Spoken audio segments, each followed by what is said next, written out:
Waalaikumsalam warahmatullah. Ya, Ngapunten ganggu wektale jenengan. Ini tadi mau ngopi dijak kali Kang Gufron. Ayo son, aku kaosan ngene gak apa-apa, wis enak. Ngopi teng pondok mawon. Dalam rangka ngendikane Kang Gufron iki ya poso-poso qiyamul lail. Iya, betul. Paman dalem qiyamul lail niku nggih teng masjid-masjid nderek salat niku. Ya itu syariatnya. Kalau hakikat qiyamul lail ya lail itu diumpamakan tidur. Nah, posisi tidur, qiyam itu dibangunkan. Membangunkan tidur. Nah, artinya dari posisi tidak diisi ketaatan alias tidur beneran itu mati, kemudian dihidupkan dengan qiyam, itu diberdirikan. Itu yang maksudnya hadis man qoma ramadhana imanan. Iya itu. Ya, barang siapa yang mendirikan malam-malam Ramadan, di mana di bulan-bulan lain biasanya ya dibiarkan dipakai tidur. Nah, kemudian di bulan Ramadan disedikitkan tidur.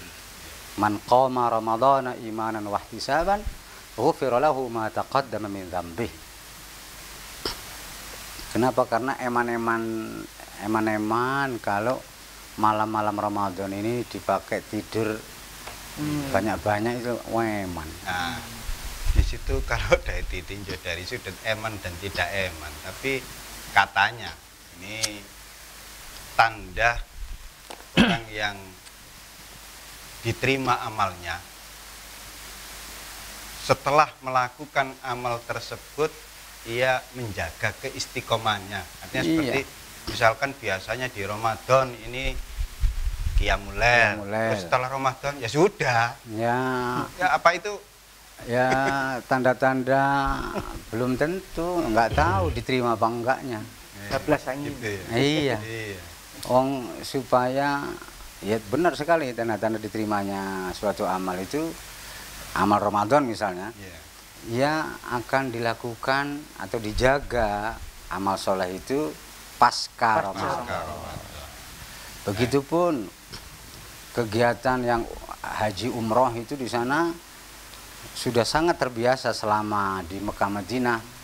Sholat 5 waktu berjamaah itu sudah sangat terbiasa. Diharapkan pulang dari haji atau umroh pun juga berlangsung seperti ketika di Mekah di Madinah. Itu tanda-tanda mabrur diantaranya. Teorinya Jumbak tadi Gus ya. Teorinya Jumbak yang kemarin. Iya, ya itu. Iya. Karena kulina. Karena kulina. Teori apa? Teori apa? John Bach. Oh, John Bach. Seorang psikolog eksperimental. Terkenal sekali. Gak penting namanya itu. Di umumnya masyarakat terutama itu pas Ramadan kait nang masjid ngaji, derek darusan. Di luar Ramadan boten lah. Ada apa sih Ramadan? Padahal dipandang dari sudut nggak tahu ini kacamata tasawuf, hakikat atau apa, saya juga nggak tahu. Semua bulan kan sama, sebagaimana semua hari kan sama. Iya. Nah, kalau ada mungkin saya pernah dengar hari terbaik adalah hari di mana kamu bertemu dengan Tuhanmu. Nah, ini apa bulan itu juga begitu? Iya. Gimana penjelasan? Bulan terbaik adalah bulan yang di mana kamu bertemu Tuhanmu. Oh, sama gitu. Sama. Berarti kan tidak harus Ramadan. Memang itu Ramadan ini bagi awam. Artinya masih orang awam itu masih dia butuh dukungan bantuan luar diri. Nah, bulan Ramadan ini butuh pengkondisian. Ya, butuh pengkondisian.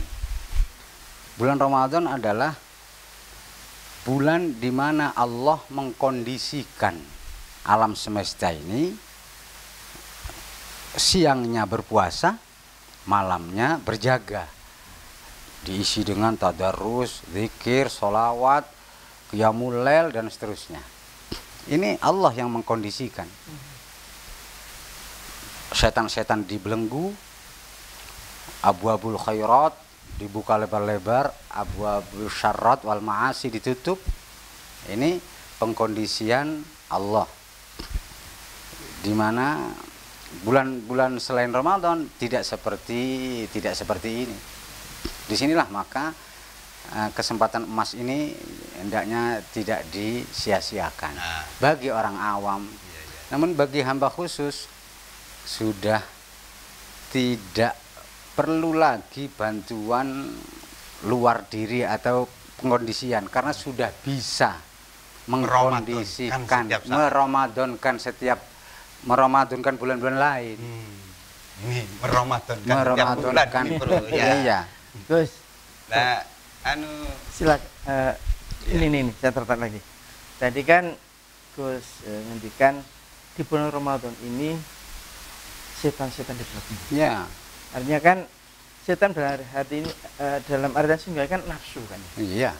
Nah, ini kan kalau kita di kota-kota besar, Ramadan juga masih banyak juga sih apa ya.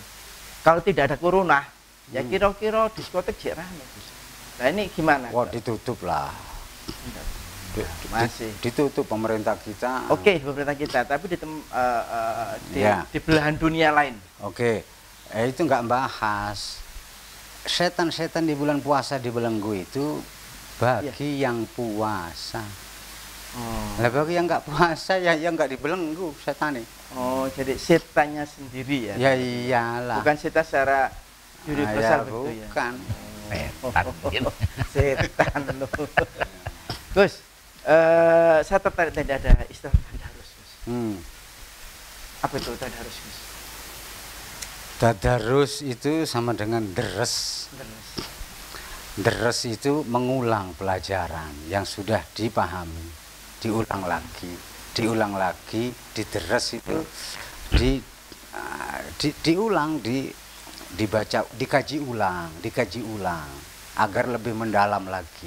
Kalau yang belum paham kayak kita ini masuk tadarus enggak? Ya ini tadarus ini. Darusnya pokoknya tadarus itu mengulang pelajaran atau mengkaji ulang pelajaran yang sudah dipahami. Dikaji ulang tentu tujuannya agar lebih mendalam dan meluas. Kalau yang sebelumnya belum ada yang dipahami gimana? Ya bukan deres, bukan tadarus namanya. Mencari ilmu. Ya mencari ilmu. Ya qiraatul Quran mana. Kan tadarus itu terjemahannya yang deres itu loh. Artinya kalau katakan malam ini kita lagi discuss apa thalabul ilmi ya, mencari ilmu. Ini bagian tadarus itu bukan? Lah ya. Ini pengkajian ulang bagi Abamul materi yang kita kaji ngaji sirsan santai ini. Ini termasuk mengkaji ulang apa baru.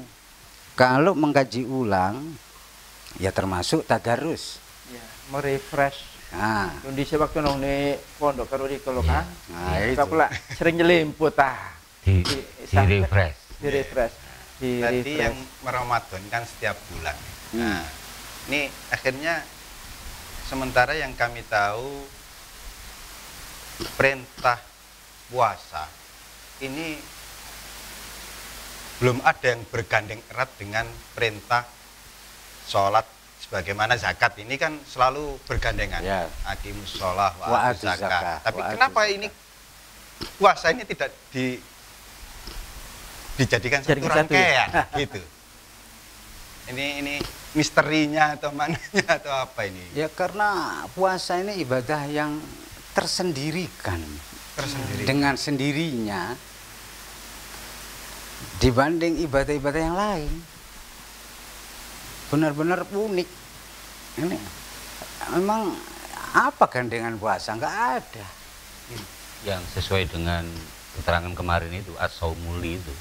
Iya, ya khususnya sesungguhnya puasa itu dalam arti ibadah yang tersendiri. yang tidak ada gandengan kanan kirinya atau pasangannya, tidak ada memang. Beda dengan ibadah lain, sholat ini gandengannya pasangannya zakat. Apalagi ya, zakat ada zakat wajib, zakat sunnah. Ini adalah kanan kiri atau gandengannya atau yang menyertainya. Tapi kalau puasa ini nggak ada memang. Nah, sementara tersendirikan. Kenyataan di lapangan banyak dari kaum muslimin ini praktek mengeluarkan zakatnya justru berbondong-bondongnya itu di bulan Ramadan. Ya. Kalau ngapunten, ini logika kami, mesti nih praktek zakat karena bergandeng erat dengan sholat. Ya ben mari sholat iki ngetokno zakat. Iya. Atau sodako sunnah. Apa tidak Ini logika dalam ngaten. Iya, apa tidak yang dimaksud zakat fitrah, karena zakat fitrah itu identik dengan Ramadan. Ya, gitu. kalau zakat fitrah, tapi Karuan. zakat mal apapun itu kan banyak di hitungan haulnya itu menjadi acuannya itu di Ramadan. Iya. Nah, niku ya karena di Ramadan ini mudah disadarkan bagi yang puasa tentunya. Mudah disadarkan dibanding bulan-bulan lain, sehingga menerima perintah keluarkanlah zakat atau pedulilah terhadap kaum lemah, anak yatim itu mudah tersentuh, mudah ini. Karena memang selain itu ada iming-iming ditingkatkan pahalanya itu. Betul. Ada afan mudha'afah di bulan Ramadan ini. Itu yang utama. Kenapa kok di bulan Ramadan ngumpul semua? Ya karena dijanjikan di bulan ini kebaikan dilipat gandakan sampai nggak karu-karuan. Sunnah dinilai wajib. Iya. Iya, sampai turu ya, Bro, di catatan ya, Bro. Iya. Ibadah. Nah, ya itu tadi. Itu kah? Iya, turu ke jalan ibadah. Menang kayak Nggih. Kalau mari coba turu tangine asar. Turune ibadah. Gus, tertarik saya ini tadi. Jadi apa kira-kira rahasia Allah menggandengkan perintah sholat dengan zakat ini? Tadi logika kami, mestinya ben mari sholat itu ya tono zakat. Kalau tadi Kang Gufron, itu kan zakat fitrah kan. Kenapa ini tidak dijadikan zakat fitrah sunnah? Misalkan begitu. Ini bahasa aja, sodako sunnah. Ya karena menjadi tanda diterima tidaknya sholat seseorang itu dia akan mengeluarkan zakat itu.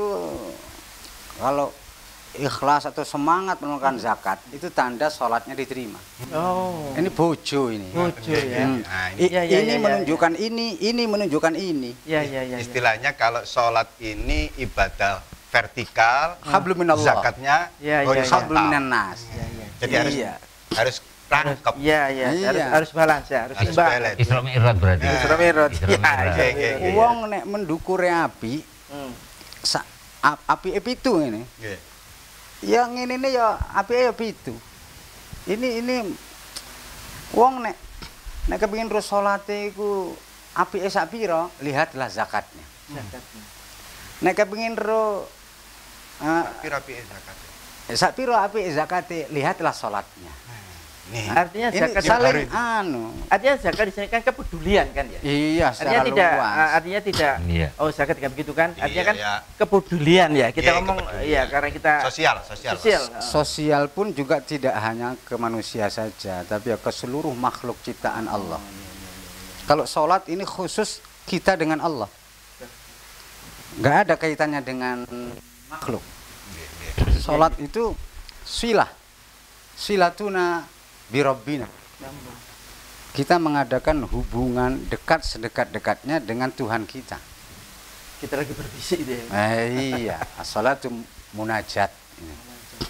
Salat itu munajat. As-salatu mi'rajul mu'minin. Salat itu naiknya kaum mukminin ke langit. Jadi harus melangit salat itu. Kalau zakat harus membumi. Ya. Apa bisa diringkas sebagaimana firman Allah? Jadi kalau sholat itu berarti bentuk keimanan, zakat itu bentuk amal soleh. Innalladzina amanu wa amilus solihat kanat lahum. Padahal itu cukup. Siapa yang beriman dan mengerjakan amal soleh, baginya sudah pahala, surga dan seterusnya. Bukan. Keduanya tenaga dalamnya ya iman. Iman. Sholat dan zakat itu amal soleh. Sholat itu amal soleh, sebagaimana zakat juga amal soleh. Setiap amal soleh itu tenaga dalamnya amal soleh adalah iman. Jadi Siapa yang tenaganya besar, ya amal solehnya kuat. pasangan-pasangan tadi ini berarti. Iya. Jadi kalau iman itu pasangannya amal soleh, sholat itu pasangannya zakat, Betul. zikir pasangannya tafakur. Iya, Seperti itu. seperti itu. Pokoknya amal soleh itu, pokoknya amal itu perbuatan soleh itu yang patut atau layak diterima. Nah, ya diterima. Nah, maka berbicara pasangan-pasangan, orang yang merasa atau mengaku sholatnya khusyuk, nggak pernah meninggalkan berjamaah, kalau malam qiyamul, tapi kok sosialnya rendah, itu nggak diterima itu, atau diterimanya ya rendah itu. Nah ini fenomena di lapangan. Iya. Terus yang kami tahu, nah masjidnya serwagap tapi medite mas. Nah ya itulah. Tadi Lah ya. kalau seperti itu. Lah ya tadi itu uang itu menunjukkan kok. Berarti tapi sosialnya modit. Nah, Sholatnya berarti belum karena Allah, masih karena manusia. Ini sudah matematik. Gitu ya. Gus,